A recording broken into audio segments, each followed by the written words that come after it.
Hi, I'm Michael and this is California.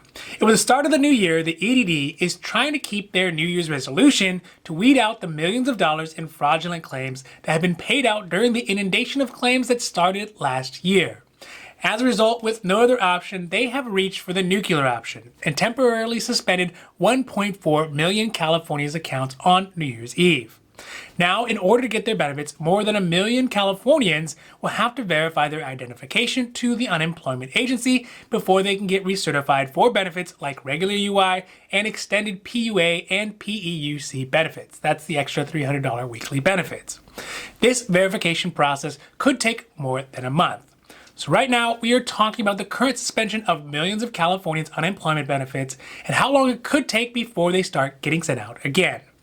Now, this is your daily dose. And before we get to it, if you like this information, if you find it interesting, if you find it helpful, please don't forget to like and subscribe. That way you can get updates when our newest and most informative videos become available. Starting on New Year's Eve, over 1 million Californians checked their EDD accounts to find that their claims had been suspended without any notification or update from the state's unemployment department.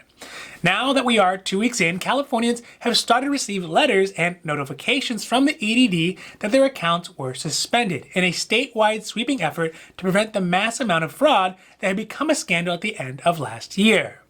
This scandal resulted in the governor, that's Gavin Newsom, appointing a task force with the sole goal of investigating the EDD and how to fix the fraudulent claims. Unfortunately, this course of action that the state is taking to try to safeguard itself against further fraudulent claims is looking like it's going to take a lot longer than initially expected and will likely cause a lot of stress and unnecessary pain on those Californians who just need their benefits to survive. Over the weekend, California Assemblywoman Lorena Gonzalez out of San Diego released a tweet that indicated that EDD had informed our state lawmakers that it could take over a month for the verification process to be completed for some Californians. Despite many of the suspended accounts being correctly and actually connected to a real-life Californian in need, the EDD has not made any comment on why the legitimate claims were swept up in these suspensions. For claimants whose accounts were suspended, though, the EDD has sent out letters to inform Californians of what they need to do to reopen their accounts. Additionally, information was sent out to people's UI online accounts informing them what the next steps are.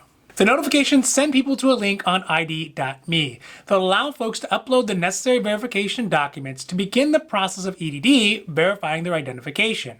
And I'll put a link in the comments for the EDD ID verification information page that provides some help through the process as well as a sample of what the EDD ID verification paper looks like. That way you have it so you know. But keep in mind that the ID.me site may not be usable if you have recently moved, if you have a credit report that is locked, or your information is not recorded correctly, or the documentation is expired already. Looking at these efforts by the EDD to stop fraud is really sad. It's basically a last-ditch effort by a government entity that is so decrepit and mismanaged that they are literally forcing over 1 million people to suffer simply because of a few bad actors. Its approach is ham-fisted and inelegant, to put it mildly.